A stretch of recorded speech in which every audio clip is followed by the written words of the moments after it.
Catherine made a quiet but deeply moving surprise appearance in support of the Ever After Garden just days before stepping back from public duties to begin her family Christmas break. And the gesture has resonated powerfully across Britain. On Saturday evening, the Princess of Wales arrived unannounced at the Ever After Garden, an emotional memorial installation run by the Royal Marsden Cancer Charity. There were no cameras waiting, no formal schedule released in advance. Instead, Catherine chose to attend privately, allowing the moment to remain focused on remembrance, gratitude, and hope, rather than royal protocol. The Ever After Garden, open from 13th November to 16th of December, invites members of the public to donate to the charity and dedicate a rose in memory of a loved one affected by cancer. Each rose, softly illuminated among thousands of lights, represents a personal story. A life remembered, a battle fought, a love that endures. During her visit, Catherine dedicated a rose of her own. The message she chose was simple, universal, and quietly devastating in its honesty. In loving memory of all those who have lost their lives to cancer. Witnesses say the princess spent time speaking with volunteers who worked tirelessly to maintain the installation throughout the month. Rather than rushing through the visit, she listened carefully, thanked them personally, and expressed genuine interest in the stories behind the garden, a hallmark of her approach to charitable work long before illness reshaped her public role. Following the visit, Catherine shared a personal message that captured both the emotional weight of the project and her own lived understanding of its significance. Signing the message simply with the letter C, she wrote, "Thank you to all those who have contributed to the Ever After Garden, which raises vital funds for the Royal Marsden Cancer Charity. Every flower, every light, is a memory held together, an illumination of shared love, remembrance, and hope." It was a message that felt intimate, rather than institutional, reflective of a woman who has stood on both sides of the cancer journey, as a patient and as a patron. First launched in 2019, the Ever After Garden has grown into one of the charity's most impactful initiatives. Over the years, it has raised an extraordinary £1.6 million, with £400,000 donated this year alone.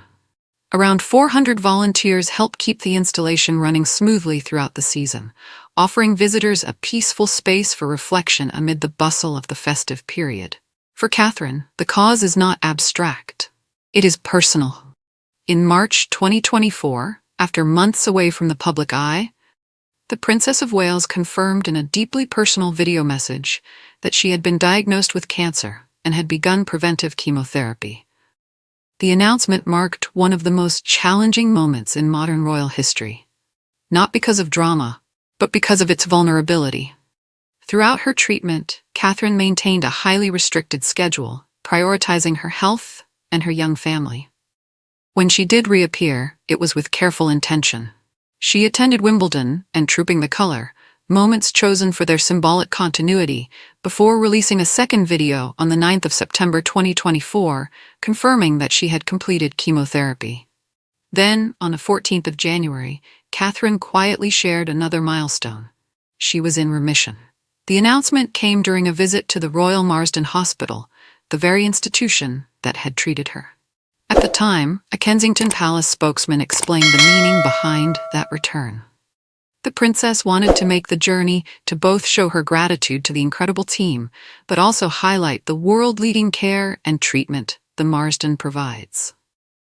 Since then, Catherine has remained selective about public updates regarding her health. There have been no regular statements, no detailed disclosures, only carefully chosen appearances that signal strength, recovery, and purpose without overexposure. In October 2025, it was her husband, Prince William, who offered rare insight into the toll the past year had taken on their family. Speaking to actor Eugene Levy on The Reluctant Traveller, the Prince of Wales described 2024 as the most difficult year of his life. "I'd say 2024 was the hardest year that I've ever had," William admitted. "Trying to sort of balance protecting the children. Catherine, my father needs a bit of protection, but he's old enough to do that himself as well." He continued with striking honesty. "But it's important my family feel protected and have the space to process a lot of the stuff that's gone on last year. That was tricky." trying to do that and keep doing the job. The impact on their children, Prince George, Princess Charlotte, and Prince Louis, was never far from his thoughts. William emphasized the couple's commitment to openness and reassurance within their home. "We try to make sure we give them the security and the safety that they need," he said. "We're a very open family, so we talk about things that bother us and things that trouble us. But you never quite know the knock-on effects that it can have. It's just important to be there for each other," he added, "and to kind of reassure the children that everything is okay." Against that backdrop, Catherine's quiet visit to the ever-after garden takes on deeper meaning. This was not a symbolic photo opportunity, nor a formal engagement. It was a personal act of remembrance, gratitude, and solidarity, carried out just before she steps away to focus fully on her family during the Christmas period. As the lights of the ever-after garden continue to glow through December, they reflect something more than seasonal beauty. They echo Catherine's own journey, marked by resilience, humility, and a profound understanding that behind every statistic is a human story. And sometimes, the most powerful royal moments are the ones that happen quietly, without announcement, leaving only warmth, memory, and hope behind.